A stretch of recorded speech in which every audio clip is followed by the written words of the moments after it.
네, 오늘 주일을 맞이하여서 주님의 전을 찾은 여러분들을 주님의 이름으로 축복합니다. 시간 좌우 앞뒤를 우리가 보면서 함께 인사하겠습니다. 주님의 큰 은혜가 임하기를 소망합니다. 이렇게 한번 나누고 있습니다. 주님의 큰 은혜가 여러분들에게 임하기를 간절히 소망합니다. 네, 오늘 말씀은 우리가 계속해서 두 차례에 걸쳐서 안식일에서 예수님께서 회당과 그리고 밀밭에서 하셨던 일들을 우리가 다루었습니다. 그리고 오늘 말씀의 시작은 예수님께서 그 회당에서 이제를 자리를 피하는 것으로 오늘 말씀이 이제 시작이 됩니다. 근데 좀 이상하죠. 예수님이 자리를 피하셨다. 예수님은 분명히 하나님의 아들이시고 모든 세상에 권세를 가지신 분이라고 성경은 누누이 말씀하고 있는데, 바리새인들이 예수님을 죽이려고 하는 것, 그 마음속에 모의하는 것에 대한 말씀이 나온 다음에 예수님이 이 모든 것을 아시고 자리를 피하셨다라고 오늘 성경은 말씀하고 있습니다. 그러니까 예수님을 바로 메시아, 능력의 하나님이라고 믿고 있는 사람들에게는 예수님이 왜 사람들을 무서워해서 피하는 것일까? 라는 그런 마음이 분명히 그 가운데 들을 수도 있을 것입니다. 분명 우리가 마태복음 11장을 보게 되면 예수님께서는 하나님에 의해서 이 세상의 모든 구원에 관한 그런 전권을 다 부여받으셨고, 그리고 예수님께서는 다른 사람이 아니라 이제 나에게 와서 배우라라고 말씀을 하셨습니다. 그리고 12장에서 예수님은 성전보다 크신 분이시고 안식일의 주인이라고 그렇게 말씀하셨는데도 불구하고 예수님은 바리새인들을 피하셨던 것입니다. 오늘 말씀은 왜 예수님이 바리새인들을 피하셔야 됐는지에 대한 그 이유를 잘 설명하고 있습니다.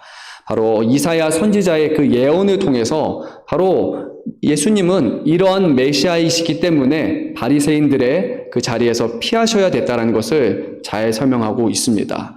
분명히 우리가 보기에 능력 있는 사람들은 말로써 권위로써 바리새인들과 싸워서 그들을 굴복시키는 그런 메시아가 되는 것이 어떻게 보면 더 시원한 일이고 그리고 더 기쁜 일이 될지도 모르지만, 오히려 예수님은 이 땅에 종으로 오셨기 때문에 하나님의 뜻에 따라서 섬기는 자로 오셨기 때문에, 또 온유하고 겸손한 분으로 오셨기 때문에 다투지 아니시고 싸우지 아니하시고 그 자리를 피하셨다라고 성경은 말씀하고 있습니다.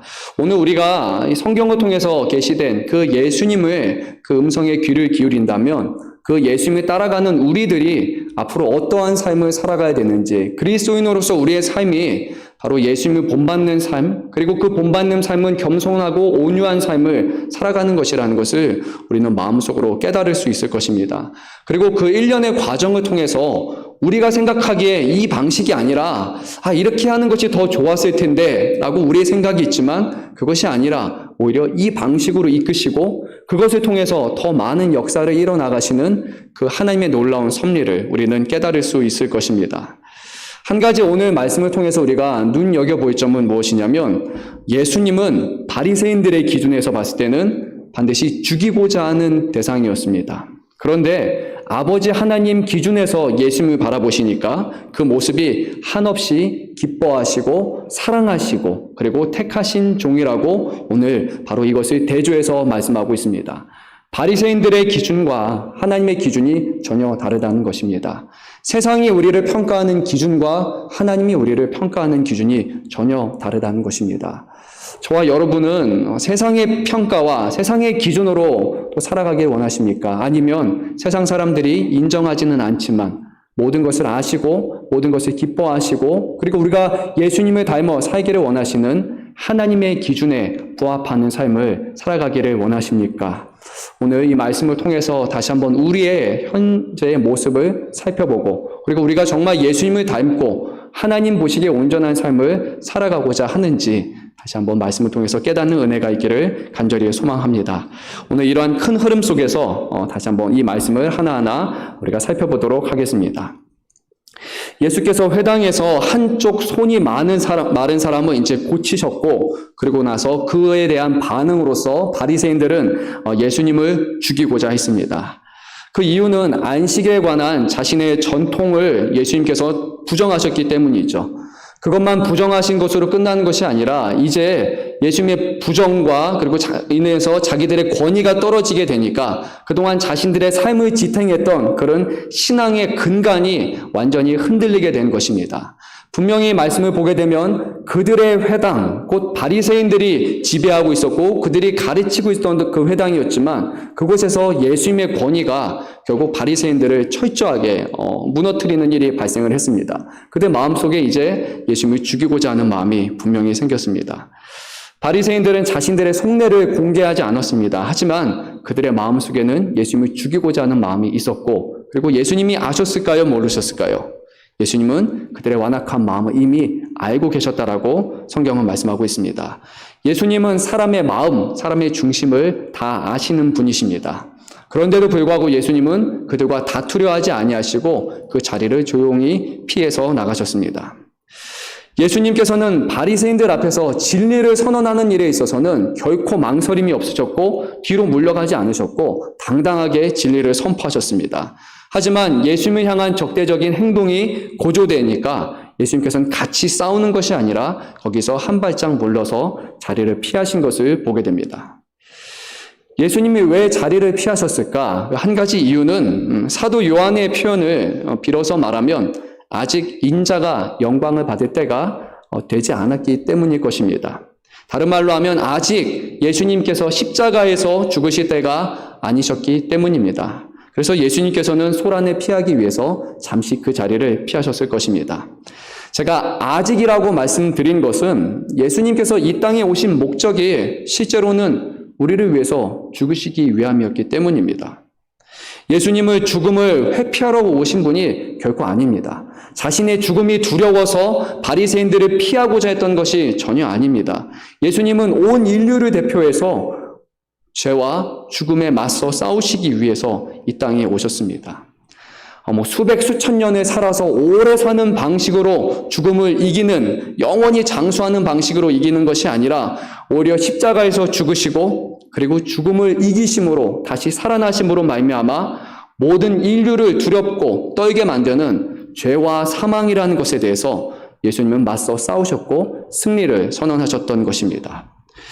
예수님이 죽으실 당시에 세상은 잠시 기뻐했을 것입니다. 하나님의 아들 별것 없구나. 결국 죄와 사망이라는 것에 대해서는 무기력하게 죽을 수밖에 없는 그런 자이구나 라고 그렇게 자신의 승리를 기뻐했을지 모릅니다. 하지만 예수 그리스도께서 장사된 지 사흘 만에 다시 죽음에서 살아나시고 부활하심으로 말미암아 죄와 사망에 대한 영원한 승리를 선언하셨습니다.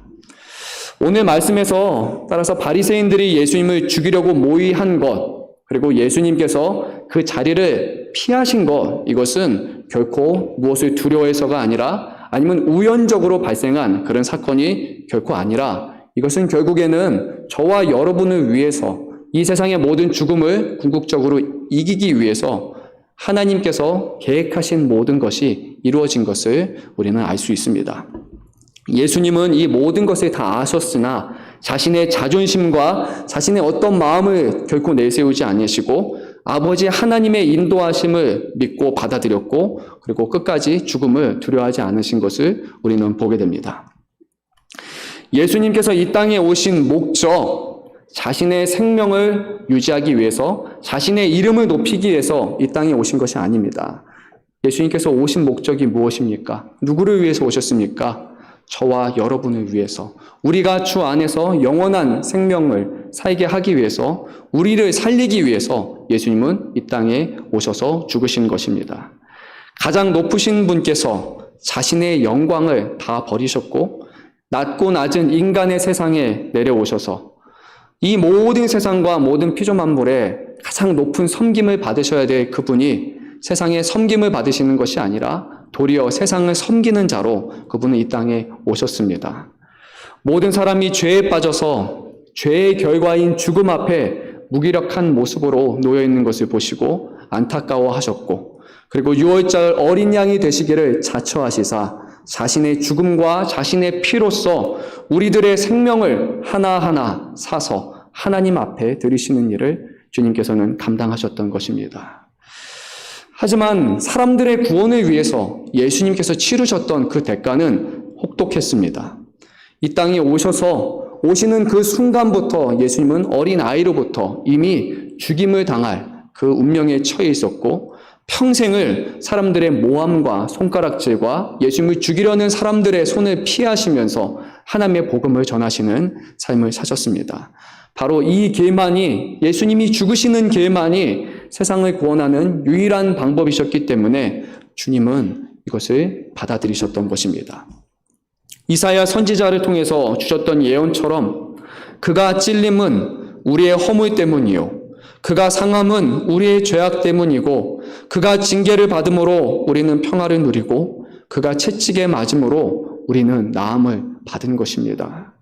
힘과 권력으로 세상을 통치하지 아니하시고, 그런 방식을 통해서는 예수님이 떠나시는 순간 다시 또 다른 힘과 권력을 통해서 우리들이 종로를 타게 되고 핍박당하실 것을 너무나 아셨기 때문에 오직 자신의 희생적인 사랑으로 말미암아 세상을 통치하셨고, 명예로운 죽음이 아니라 모든 죄인들의 죄의 값을 다 짊어지시고 하나님의 진노를 받아서 십자가에서 수치스러운 죽음을 당하셨습니다.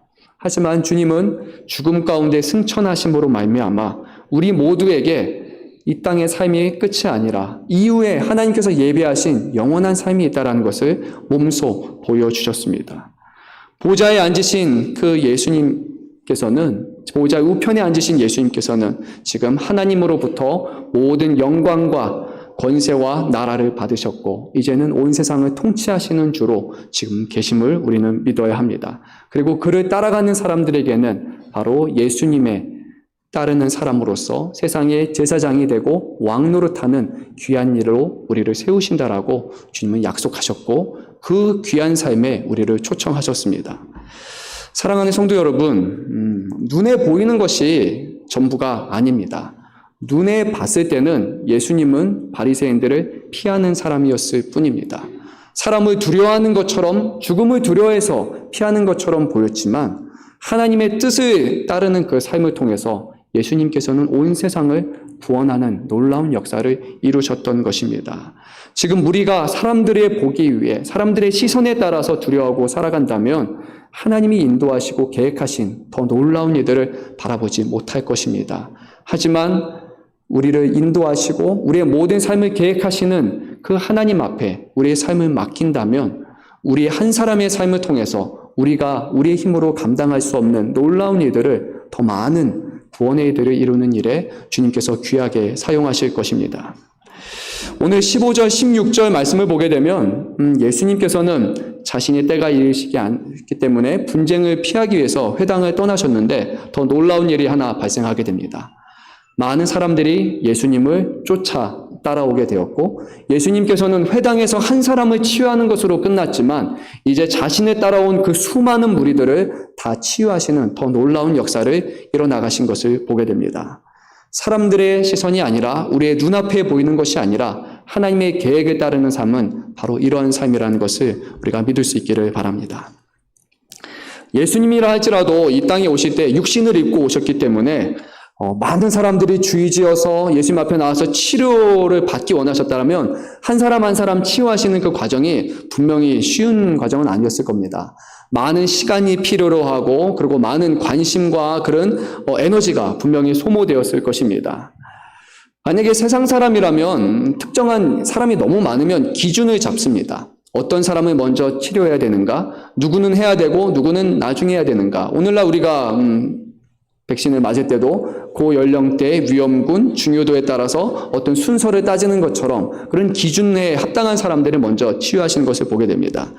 그런데 오늘 말씀을 보니까 많은 무리가 예수님을 다 쫓아왔는데 예수님은 누구를 치유하시고 누구를 치유하지 않으셨다. 더 귀한 사람을 치유하고 그렇지 않았다. 이런 말씀을 전혀 하지 않습니다. 그리고 성경 어디에서도 예수님이 사람을 차별해서 치유하시는 모습을 우리는 볼 수 없습니다. 예수님은 모든 사람을 동등하게 사랑하시고 심지어 자신을 향해서 등을 돌리는 사람, 감사하지 않는 사람까지도 예수님은 모두를 치유하시고 사랑하시는 것을 우리는 보게 됩니다.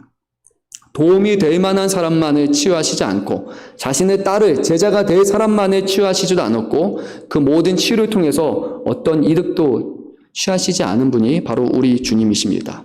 그리고 오늘 말씀을 보게 되면 심지어 예수님은 다 치료하신 후에 자기를 나타내지 말라라고 이렇게 말씀을 하셨습니다. 일반적으로 우리가 누구를 도와주거나 좋은 일을 하면 우리는 좀 감사를 받고 싶어 하지 않습니까? 그리고 감사를 어떤 것을 도움을 받은 사람들도 그 사람에 대해서 어떤 감사를 표현하는 것, 이왕이면 공개적으로 표현하는 것이 일종의 미덕으로 우리는 생각을 합니다. 그것이 상대방을 기쁘게 한다고 생각을 하고 도리, 보답하는 거라고 생각을 합니다. 물론 선한 일에 대해서 칭찬을 받는 것, 그것에 어떤 문제가 있는 것은 아닙니다. 지나치면 문제가 되는 것이지만 정말 선한 일을 베풀었고 서로가 감사를 표하는 것은 분명히 독려해야만 할 일일 것입니다. 그런데 오늘 본문을 보게 되면 예수님께서는 매우 단호하게 침묵할 것을 명령을 하셨습니다. 우리가 한번 16절 말씀, 짧은 말씀인데 한 목소리로 한번 읽어보도록 하겠습니다. 자기를 나타내지 말라 경고하셨으니 라고 그렇게 말씀하고 있습니다. 자기를 나타내지 말라 라고 경고하셨습니다. 왜 그러셨을까요? 왜 경고하셨을까요? 그냥 그래 그 정도라고 인사치레 정도만 받아서도 괜찮을 텐데 예수님은 정색하시면서 나타내지 말라 라고 이렇게 경고를 하셨습니다. 예수님을 쫓아온 사람들에 대해서 우리가 한번 생각해 보면 이 사람들은 분명히 바리새인들과는 좀 구별되는 사람이죠. 바리새인처럼 회당에 있던 사람들이 아니라 이제 예수님의 가르침을 들었고 그것에 반응해서 예수님이 정말 사람을 치유할 수 있는 분이고 어쩌면 예수님이 바로 메시아, 우리가 찾고 있는 메시아일 수도 모르겠다라고 사람들은 생각하고 그 예수님을 쫓아 지금 왔던 것입니다. 바리새인들의 눈에 봤을 때는 분명히 마음에 안 드는 사람인데 이 사람들은 바리새인들을 따르기보다는 그들의 미움받을 것을 어느 정도 고려하고 그러면서 예수님을 따라가는 그런 결단을 했던 사람들입니다. 그런데 이들이 지금 보고 있는 메시아이신 예수님은 어떤 분이실까요? 바로 능력 있는 분이시고 사람들의 병을 치유하실 수 있는 분이시고 바리새인들을 향해서 진리를 선언하실 수 있는 그런 능력의 주님이셨을 것입니다. 그런데 잘못하면 이런 모습이 바로 그 당시의 유대인들에게 예수님은 항상 이르신 분이셔야 된다라는 그런 잘못된 생각을 가질 수 있었던 것입니다. 실제로 그 당시에 1세기에 살아갔던 유대인들은 예수님, 바로 메시아에 대한 잘못된 인식을 갖고 있었습니다. 앞으로 메시아가 오시게 되면 그분은 힘으로써 세상을 다스리시고 무력을 사용해서 이스라엘은 온 열방 가운데 가장 강대한 나라로 세우실 것이라는 그런 기대를 갖고 있었습니다. 일종의 군사적 메시아라는 그런 관점을 갖고 있었습니다. 그리고 모든 세상 가운데 유대인이 가장 높아지고 모든 열방이 유대인에게 이스라엘에게 나와서 그들을 찬양하는 그런 모습을 기대했던 것입니다. 그런데 예수님이 그런 모습으로 오셨나요? 지금 온 열방이 다 이스라엘만을 바라보면서 이스라엘을 찬양하고 있나요? 이스라엘만이 구원을 받았나요? 그렇지 않죠. 예수님은 온 세상을 구원하시는 온 열방의 구원자로 이 땅에 오셨죠.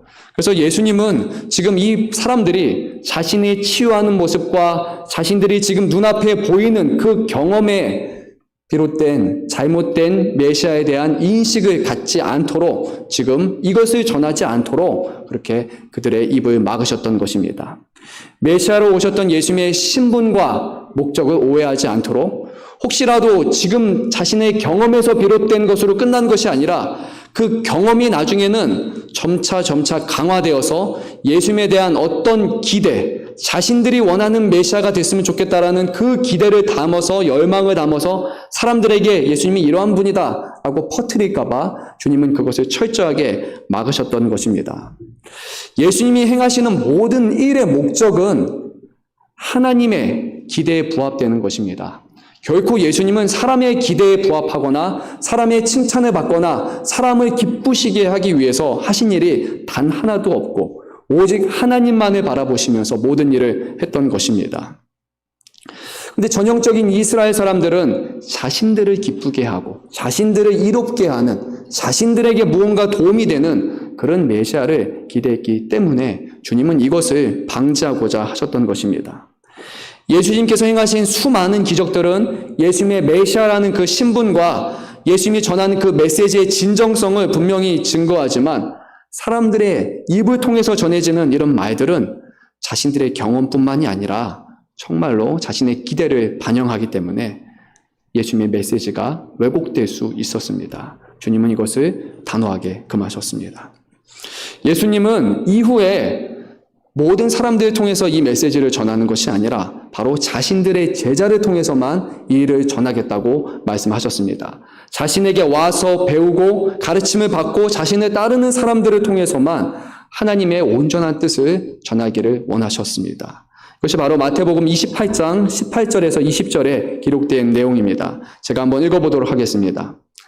하늘과 땅의 모든 권세를 내게 주셨으니 그러므로 너희는 가서 모든 민족을 제자로 삼아 아버지와 아들과 성령의 이름으로 세례를 베풀고 내가 너희에게 분부한 모든 것을 가르쳐 지키게 하라. 볼지어다 내가 세상 끝날까지 너희와 항상 함께 있으리라. 우리가 원하는 것을 전하는 것이 아니라, 우리가 전하고 싶은 것을 전하는 것이 아니라 오직 예수님께서 제자 삼은 사람들, 예수님께 나와서 예수님의 가르침을 배운 사람들, 예수님이 누구신지에 대해서 명확하게 아는 사람들을 통해서 그것을 전하는 것, 그것이 바로 복음을 전하는 것이라고 예수님은 명확하게 말씀하셨습니다.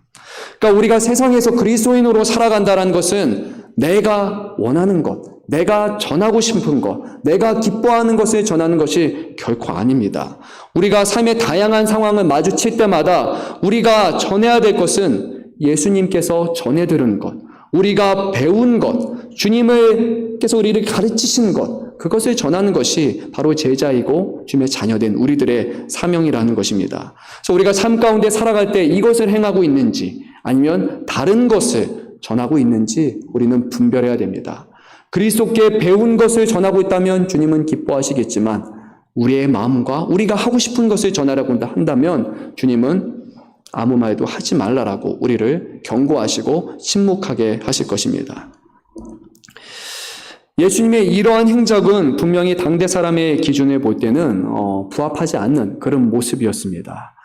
사람들이 이해할 수 없는 메시아의 모습을 예수님은 지금 보여주고 계십니다. 많은 사람들을 끌고 다니면서 많은 무리를 대동해서 엄청난 능력을 발휘하시는 그런 예수님의 모습을 보여줘야 되지만 예수님은 오히려 사람을 침묵해 하고 잠잠케 하고 자리를 피하시는 그런 예수님의 모습을 보여주셨습니다. 그래서 오늘 말씀을 보게 되면 마태는 바로 이사야 선지자의 예언을 통해서 사람들이 생각하는 그 메시아가 참된 메시아가 아니라 이미 하나님께서는 자신이 기뻐하시는 메시아를 성경을 통해서 예언을 통해서 기록하셨고 바로 그 모습을 하나하나 살펴보게 되면 그 모습은 바로 예수님이라는 것을 오늘 정하고 있는 것입니다. 이것이 오늘 18절에서 21절까지 이어지는 내용입니다.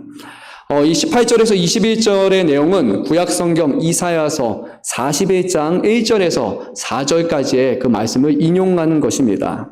그리고 마태복음에서 우리 구약성경을 인용한 모든 인용문 중에서 가장 긴 본문이 바로 오늘 본문에 해당합니다. 이 본문에서 근데 투영하고 있는 그 메시아의 모습을 보게 되면 왕의 모습으로서의 메시아가 아니라 바로 종의 모습으로서의 그런 메시아를 말씀하고 있습니다. 그리고 이것이 이 땅에 오신 메시아의 그런 사명이었음을 우리는 알 수 있습니다. 18절 말씀에 보게 되면 18절 말씀의 강조점은 이것입니다. 하나님께서 예수님을 자신의 종으로 세우셨다라는 것입니다. 그리고 이것은 바로 바리새인들이 생각한 그 예수님과 그리고 현격한 대조를 이루게 됩니다. 앞서서 말씀드렸던 것처럼 14절에서 분명히 바리새인들은 어떻게 하여 예수님을 죽일까 의논했습니다. 그런데 오늘 18절 말씀을 보게 되면 하나님께서는 예수님에 대해서 이렇게 말씀하고 있습니다. 첫 번째로 내가 택한 나의 종이다 라고 말씀하셨습니다. 그리고 내 마음에 기뻐하고 내가 사랑하는 자다 라고 말씀하고 있고 내 영을 그에게 줄 것이다 말씀하며 그리고 끝으로 그가 심판을 이방에 알게 하리라 라고 그렇게 말씀하고 있습니다. 예수님은 바리새인들의 기준을 볼 때 자신의 기준에 부합하지 않았지만 오늘 하나님 기준에 볼 때는 어땠습니까? 너무나 합당하신 분이 바로 예수님이었던 것을 보게 됩니다. 하나님께서는 예수님을 이 세상에 자신의 뜻을 나타내시는 그 종으로 택하셨고 그것을 기뻐하셨고 그것을 사랑하셨고 그리고 성령을 부어주셨고 그리고 심판을 선언하는 일을 맡기셨던 것입니다. 마태복음 3장 16절에서 17절을 보게 되면 예수님께서 세례 요한에게 나와서 이제 세례를 받는 그 장면이 있습니다.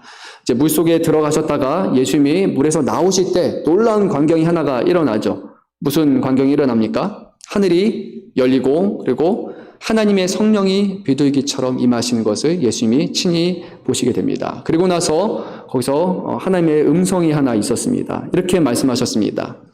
이는 내 사랑하는 아들이요 내 기뻐하는 자라라고 말씀하셨습니다. 오늘 이사야 선지자의 예언과 동일한 말씀을 하셨고 그곳에서 성령이 임하셨다라고 명확하게 말씀하고 있습니다.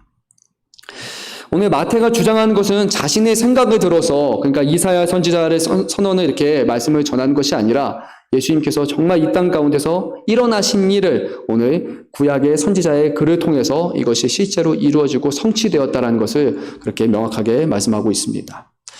18절 하반절을 보게 되면 예수께서 심판을 이방에 알게 하리라 라는 말씀이 있는데 이것은 21절의 말씀과 연결이 됩니다. 또 이방들이 그의 이름을 바라리라 함을 이루려 하심이라. 그러니까 심판을 말하고 그리고 이방인들이 그의 이름을 바라리라 라는 두 말씀이 결국에는 하나로 묶여져서 이방을 향한 심판과 이방을 향한 구원을 선포하시는 것이 바로 메시아로서의 예수님의 사역이라는 것을 오늘 성경은 말씀하고 있습니다. 이 말씀은 말씀드렸던 것 같이 유대인들이 생각했던 건 전혀 다릅니다. 유대인들은 하나님의 구원을 유대인들만을 위한 구원이라고 축소시켰지만 오늘 하나님의 뜻은 이스라엘을 통해서 온 열방이 구원에 동참하는 것이었고 이것을 결국 예수님께서 이루겠다고 말씀하셨습니다. 우리는 어떻습니까? 우리는 유대인입니까? 이방인입니까? 이방인이죠. 인정하고 싶진 않지만 우리는 결코 유대인들이 아닙니다. 이스라엘 사람들이 아닙니다. 혈통적으로 우리는 유대인들이 아니기 때문에 결코 하나님의 자녀가 될 수 없고 우리는 구원에 동참할 수 없는 자들, 이스라엘 사람들, 유대인의 기준으로 보면 우리는 그런 사람들입니다. 그런데 사도 바울의 표현을 보게 되면 우리는 마음의 할례를 받은 사람들이기 때문에 우리는 이제는 이면적인 유대인이 되어서 다른 말로 하면 속사람이 우리는 유대인이 되었기 때문에 우리는 이제 구원에 동참하는 자가 되었다고 성경은 말씀하고 있습니다. 예수께서 이 땅에 오시지 않았더라면 우리는 여전히 이방인으로서 어떤 구원을 바라지도 못하는 그런 사람으로 살아갈 수밖에 없었을 것입니다. 하지만 그리스도께서 오셨기 때문에 우리는 혈통적으로는 유대인이 아니지만 속사람이 유대인이 된 참 이스라엘, 참 유대인이 되는 그래서 우리가 구원을 받게 되었습니다. 19절에서 20절 말씀을 보게 되면 오늘 어떻게 보면 핵심이라고 할 수 있는 말씀이겠죠. 하나님의 종으로 오신 예수님의 성품에 대해서 잘 묘사하고 있습니다. 그리고 그 성품은 그냥 예수님이 이러하시다라고 끝나는 것이 아니라 우리가 예수 그리스도를 본받아야 되기 때문에 이러한 성품을 가지고 살아가는 사람들이 결국 예수님으로부터 배운 제자들이 되고 이것을 통해서 세상을 복음을 전하는 일을 감당할 수 있다는 것을 우리는 기억해야 됩니다. 예수님의 모습은 어땠습니까? 우리 19절, 20절 말씀을 한 목소리로 읽도록 하겠습니다. 그는 다투지도 아니하며 들레지도 아니하리니 아무도 길에서 그 소리를 듣지 못하리라. 상한 갈대를 꺾지 아니하며 꺼져가는 심지를 끄지 아니하기를 심판하여 이길 때까지 하리니. 아멘. 예수님께서는 자기를 죽이려고 모의하는 그 바리새인들 앞에서 말로써 같이 그들과 다투지 않으셨습니다. 그리고 19절 말씀에 들레다라는 표현, 좀 생소한 표현이지만 들레다라는 표현을 국어사전을 보니까 소리치다, 큰 소리로 그렇게 소리치는 것을 말합니다. 바리새인들은 자신의 소리가 부족하다고 싶으면 다른 바리새인들과 다른 서기관들을 모읍니다. 사람의 숫자를 늘려가서 큰 소리로 예수님을 위협하고 그리고 그 안에 목소리 안에 힘이 담겨 있다고 생각을 했습니다. 나중에는 거기서 끝나지 않았습니다. 그 정도로 안 되니까 사람들을 선동하기 시작합니다. 그래서 예수를 십자가에 못 박여 죽어야 된다라고 많은 사람들을 선동해서 큰 소리로 목소리를 높였습니다. 그런데 예수님께서는 아무 말씀하지 아니하시고 그들에게 동일하게 응수하지 않으신 것을 보게 됩니다. 이 말씀은 예수님께서 그냥 모든 말씀을 다 하지 않으셨다라는 그런 말씀은 아닙니다. 예수님은 하나님의 말씀을 전하는 데 있어서는 분명히 그리고 정의와 공의를 드러내는 데 있어서는 두려워하지 않으시고 모든 것을 행하셨지만 머뭇거리지 않으셨지만 사람들의 다툼에 대해서는 그것을 같이 동일한 방식으로 싸우지 않은 것을 보게 됩니다. 한 일례로 요한복음 8장 31절 이하를 보게 되면 그곳에서 예수님께서 자칭 유대인이라고 하는 사람들과 같이 논쟁을 벌이신 사건을 기록하고 있습니다. 예수님께서 이제 거기 있는 유대인들을 향해서 이렇게 말씀하셨습니다. 나에게 오면 너희가 진리가 너희를 자유케 하리라 라는 말씀, 우리가 잘 아는 말씀이죠. 그 말씀을 전하니까 유대인들이 이것에 대해서 반발하기 시작합니다. 진리가 너희를 자유케 한다. 이 자유케 한다는 말이 분명히 좋은 말이지만 그 사람들은 이런 마음입니다. 우리는 이미 자유로운 사람인데 당신이 우리를 왜 자유롭게 합니까? 라고 그렇게 받아들이지 않고 오히려 예수님께 논쟁을 하기 시작합니다. 실제로 유대인들은 자유로운 사람들이 아니었습니다. 죄에 대해서도 자유로운 사람들이 아니었고 사망에 대해서도 자유로운 사람들이 아니었고 더 나아가서 그 당시에 로마의 통치 가운데 있었기 때문에 자신의 주권을 잃어버린, 자유를 잃어버린 사람들이었습니다. 그런데 그것을 받아들이고 싶지 않았습니다. 우리는 자유로운 사람들입니다. 라고 말합니다. 더 나아가서 우리는 아브라함의 자녀들이기 때문에 우리는 자유로운 사람들입니다. 우리는 하나님의 자녀이기 때문에 우리는 늘 자유로운 사람들이라고 그렇게 말씀을 합니다. 그러자 예수님께서는 오히려 그들을 향해서 매우 강하게 질타하십니다. 너희는 너희 아비 마귀에서 났으니 너희 아비의 욕심대로 너희도 행하고자 하느니라 라고 그들을 질책하셨습니다. 죄에 대해서, 거짓에 대해서 인정하지 않는 사람들을 향해서 예수님은 결코 머뭇거리지 않으십니다. 하나님의 뜻을, 진리를 선포하는 데 있어서는 타협하지 않으십니다. 하지만 사람들과의 다툼과 불필요한 다툼에 있어서는 주님은 그것에 말에 동참하지 않는 것을 보게 됩니다. 우리가 세상 가운데 목소리를 높여야 될 때는 다른 때가 아니라 진리를 선언할 때입니다. 사람들에게 자존심, 우리의 자존심을 내세울 때는 목소리를 높여야 될 때가 아닙니다. 그런데 혹시 반대로 행하고 있지는 않습니까? 하나님에 대해서는 조용히 말하고 우리가 기분이 나쁘거나 상하거나 우리에게 뭔가 이득이 안 되면 우리는 스스로 큰 소리를 내면서 세상과 분쟁하고 다투고 싸우고 있지 않습니까? 그러면 우리는 예수님과 정반대의 삶을 지금 살아가고 있다는 것입니다. 예수님의 방식은 하나님에 대해서만 열심을 다하시는 삶을 사셨습니다. 그것이 그리스도인이라고 불리는 예수님을 닮아가는 사람들의 모습이 되어야 됩니다. 19절 하반절을 보게 되면 이런 말씀이 있습니다. 아무도 길에서 그 소리를 듣지 못하리라 라고 말씀하셨습니다. 이 말씀은 예수님께서 의도적으로 사람이 많이 다니는 곳에서 소리를 높여서 자기 자신을 드러내고 나타내지 아니하셨다라는 것입니다. 마태복음 6장 말씀을 보게 되면 예수님께서는 이런 말씀하셨습니다. 너희가 사람을 도울 때 사람에게서 영광을 받으려고 회당과 거리에서 나팔을 불듯이 큰 소리로 내면서 그렇게 행동한다면 너희는 외식하는 자다라고 말씀하셨습니다. 너희가 기도할 때 사람에게 보이려고 회당과 큰 거리 어귀에 서서 기도하기를 좋아한다면 너희는 외식하는 자다라고 그렇게 말씀하셨습니다. 그리고 나아가서 이렇게 말씀하셨습니다. 내가 진실로 너에게 이르노니 그들은 자기 상을 이미 받았느니라 라고 엄히 경고하시면서 말씀하셨습니다. 우리는 예수님께서 16절에서 자기를 나타내지 말라라고 하셨던 것과 자기를 나타내고자 하는 그런 외식하는 사람들의 모습을 비교해서 봐야 합니다.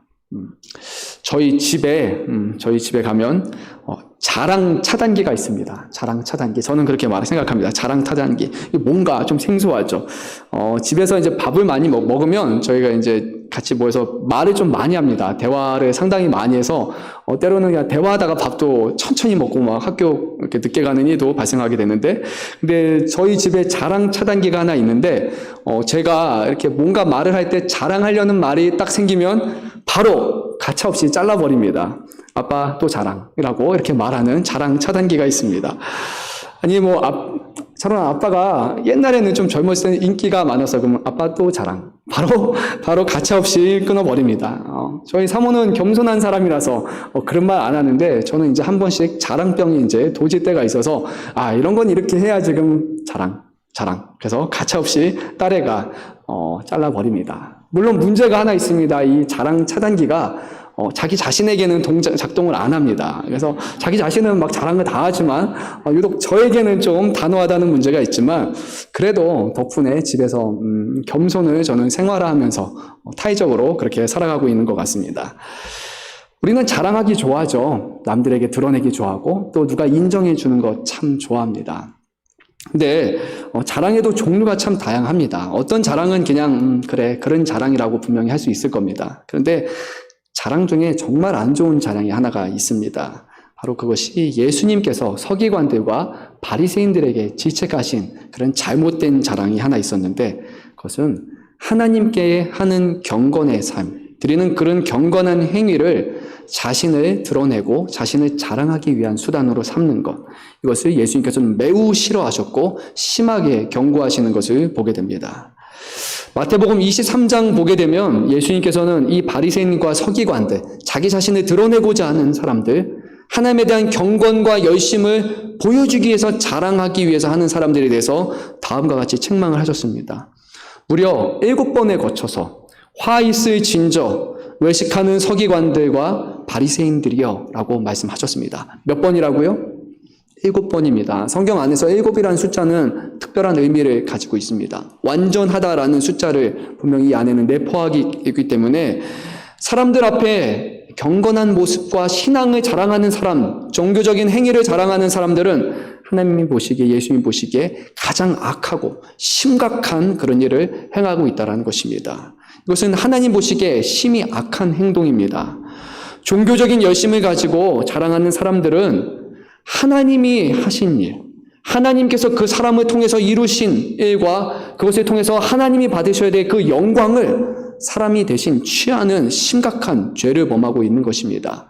우리가 일하는 것이 아니라, 우리가 영광 받아야 될 것이 아니라 할 수 없는 우리들을 변화시켜서 우리로 하여금 하나님 앞에 순종의 삶을 살아가게 하시는 그 하나님의 이름을 높이고 하나님을 찬양해야 되는 그 일을 우리가 내가 이만큼 했습니다, 내가 열심히 했습니다라고 말한다면 하나님의 것을 빼앗는 가장 심각한 행위가 되는 것입니다.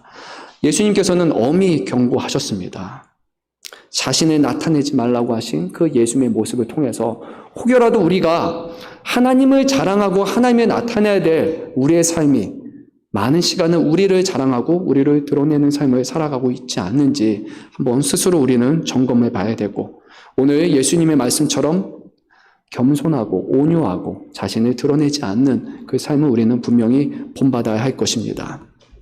20절 말씀, 우리에게 매우 익숙한 말씀이고 찬양이죠. 상한 갈 때 꺾지 않으시는, 벌써 머릿속에 멜로디가 떠오르죠. 꺼져가는 등불 끄지 않는, 이 너무나 유명한 그런 찬양입니다. 여기서 상한 갈대와 꺼져가는, 찬양에서는 등불이지만 본문에서는 꺼져가는 심지라고 말하고 있죠. 이것은 누구를 의미하는 것일까요? 오늘 15절에 보게 되면 예수님을 따라왔던 병자들, 도움이 필요한 사람들, 그리고 9장 36절을 보게 되면 목자 없는 양과 같이 고생하며 기진한 무리들, 11장 28절에서 수고하고 무거운 짐진 자들, 바로 세상의 어려움과 고통 가운데서 예수님을 따라오고 예수님의 도우심을 구하는 모든 사람들이 바로 상한 갈대와 꺼져가는 심지 같은 사람들일 것입니다. 예수님은 11장 29절에서 말씀하신 것처럼 마음이 온유하시고 겸손하시기 때문에 결코 이런 연약한 사람들과 도움이 필요한 사람들, 그 사람들에 대해서 무력을 행하시지 아니하시고 오직 그들에 대해서 사랑으로서 돌보시는 것을 우리는 보게 됩니다. 그리고 심판하여 이길 때까지 하리니 라는 말씀처럼 이 세상에 하나님의 공의와 정의를 온전히 나타내시고 이 세상을 심판하여서 이 세상을 이기실 때까지 결코 힘없고 도움이 필요한 사람들을 억압하지 않으겠다고 주님은 말씀하셨습니다. 근데 이 방식은 세상의 방식과는 전혀 다른 것 같습니다. 세상에서 제일 만만한 사람이 누굽니까? 가진 것 없는 사람들, 그리고 힘이 없는 사람들. 세상은 이런 사람들을 자기의 밥이라고 생각하고 괴롭히고 억압합니다. 힘 있는 자가 힘 없는 자를 괄시하고 억압하고 힘으로 다스립니다. 정말 없는 것까지도 다 뺏어서 사람이 완전히 죽을 때까지 몰아넣는 것이 세상일 것입니다. 상한 갈 때 완전히 꺾어버릴 것이고 꺼져가는 심지 바로 불어서 그냥 사라지게 만드는 것이 세상의 모습일 것입니다. 강자에게는 한없이 관대하고 약자에게는 무자비한 것, 그것이 바로 세상의 통치고 세상의 질서일 것입니다. 그리고 이것이 뿐만 아니라 바리새인들의 방식이었던 것을 보게 됩니다. 그런데 예수님께서는 나는 마음이 온유하고 겸손하니 나의 멍에를 메고 내게 배우라. 그리하면 너의 마음이 쉼을 얻으리라 라고 말씀하셨습니다. 온유하고 겸손의 모습으로 다스리시는 그 예수님께 나올 것과 거기서 끝나는 것이 아니라 바로 내게 배우라 라는 말씀처럼 예수님의 온유와 겸손을 배우는 것을 지금 우리에게 말씀하고 있습니다.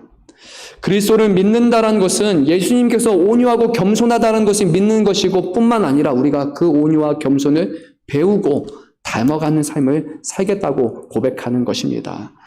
우리가 예수님을 닮아가지 아니하면서 예수 그리스도를 믿는 그리스도인이라고 말한다면 우리는 예수님의 이름을 욕되게 하고 거짓을 말하고 있는 것입니다. 온유와 겸손, 이것은 바로 하나님이 기뻐하시는 하나님의 종의 모습이었습니다.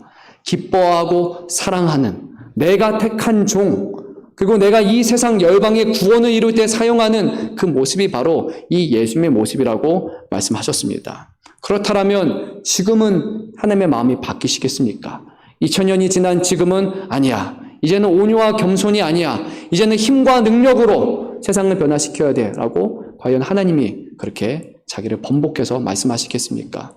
저는 그렇게 믿지 않습니다. 지금도 하나님은 온유와 겸손으로서 세상을 다스리심을 저는 믿습니다.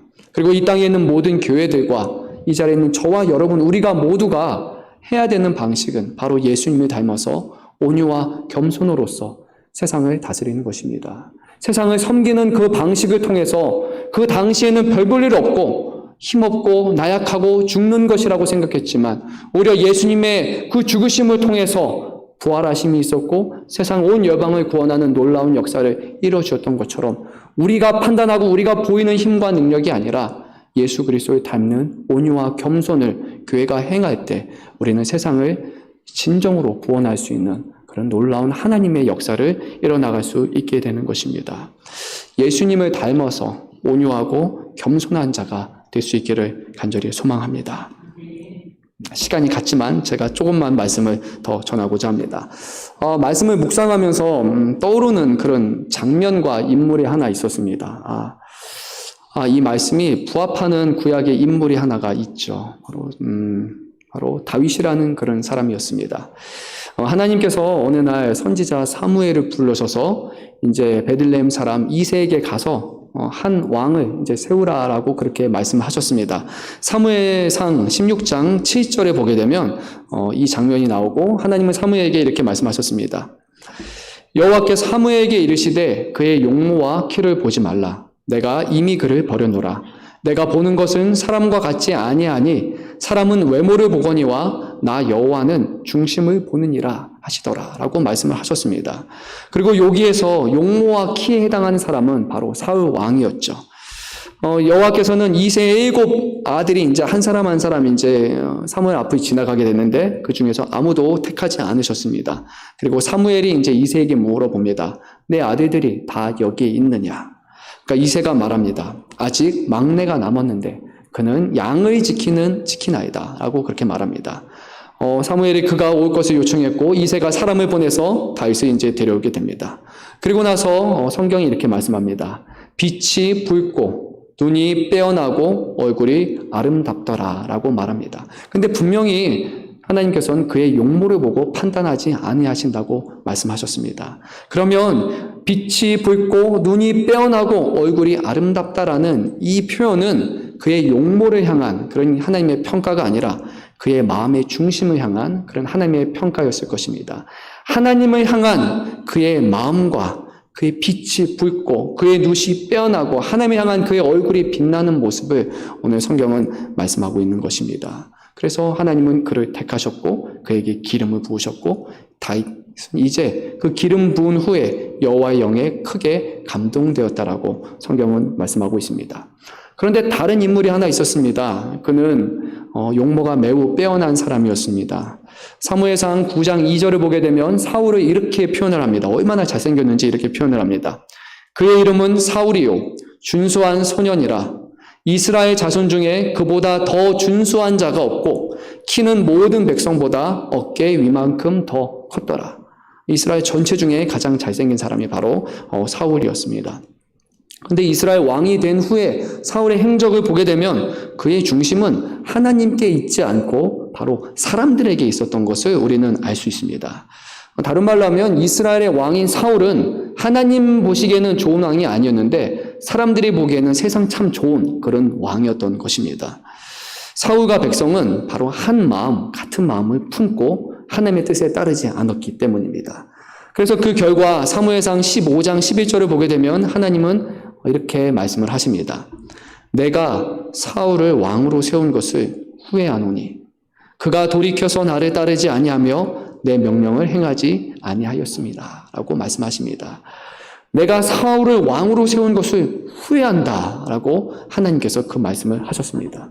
왜 말씀을 하셨을까? 상황이 조금 있습니다. 여호와 하나님께서 어느 날 사무엘 선지자를 통해서 아말렉이라는 그 민족을 쳐서 진멸할 것을 명령을 하셨습니다. 왜 갑자기 잘 사는 아말렉을 쳐서 다 싸그리 죽여야 되는가? 하나님이 말씀하십니다.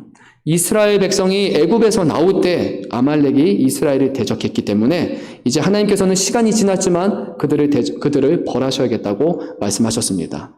이스라엘을 막아선 것은 그냥 이스라엘 사람들을 막아선 것이 아니라 하나님을 대적하는 행위였고 하나님의 구원의 역사를 막는 행위였기 때문에 이것은 어떠한 사정을 절대 봐줘서는 안 되고 남자, 여자, 어린아이, 젖먹이, 소, 떼, 양 떼, 낙타, 나귀 할 것 없이 모두 다 진멸해야 된다라고 매우 단호하게 하나님은 말씀하셨습니다. 그런데 사울은 반쪽짜리 순종을 하게 됩니다. 아각 왕, 그 왕은 차마 죽일 수가 없었습니다. 어떻게 한 나라의 왕을 이렇게 잔인하게 죽입니까? 살려뒀습니다. 눈에 보기에 좋은 가축들 다 살려줬습니다. 가치가 없는 사람들과 어린 아이들은 다 죽여버리고 눈에 보기 좋은 동물들은 다 살려놨습니다. 하나님은 분명히 벌을 원하셨습니다.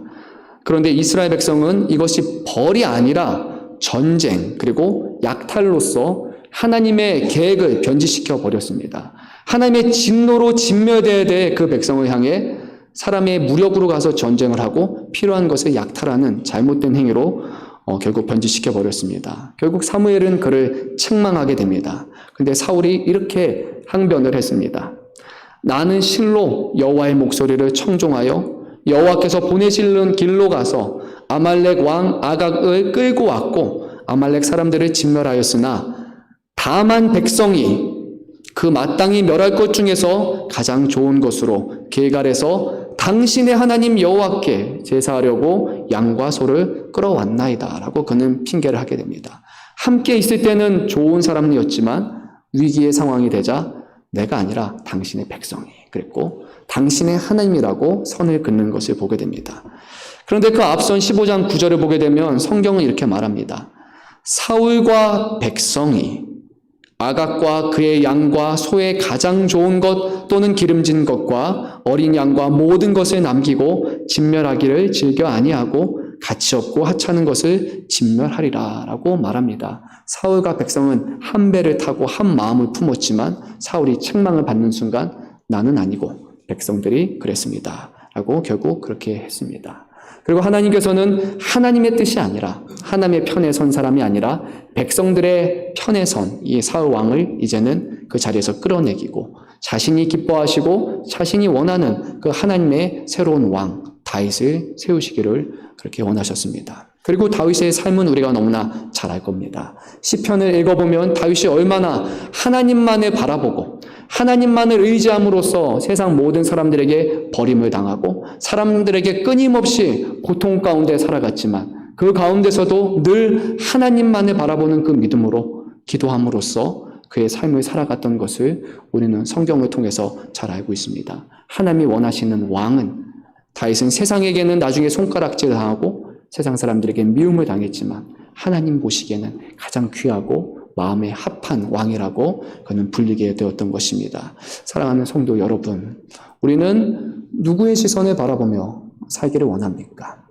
오늘 예수님께서 바리새인들의 마음에 적당하게 마음을 맞춰주면서 그래, 뭐 그들이 니들이 원하는 것이 이것이라면 안식일에 이 정도로 타협하면 좋겠다라고 말했다면 예수님은 어떤 책망도 당하지 아니하시고 예수님은 결국 십자가에 달려 죽으시는 일도 발생하지 아니하셨을 것입니다. 예수님이 한 발짝만 물러났다라면 예수님은 살 길이 많으셨을 것입니다. 하지만 예수님은 세상의 방식이 아니라 하나님의 방식, 하나님의 뜻 가운데 사는 삶을 살았습니다. 그리고 오늘 저와 여러분에게도 동일한 것을 요구하십니다. 그런데 그 가운데 두려워하지 말라고 하십니다. 그 길을 따르는 것은 앞으로 영원한 삶을 허락하시고 하나님이 인정하시고 하나님이 계획하시는 실수가 없는 그런 삶을 우리에게 약속하신다고 주님은 말씀하고 계십니다. 눈앞에 보이는 것을 쫓아가지 마십시오. 우리를 인도하시고 우리의 생명, 온 역사를 주관하고 계시는 그 하나님을 믿으신다면, 그분을 신뢰하신다면 그분의 인도하심에 따라서 하나님 보시기에만 올곧은 삶을 살아가는 저와 여러분 되시기를 간절히 소망합니다. 기도드리겠습니다. 사랑의 주님, 오늘도 주의 전에 나와서 다시 한번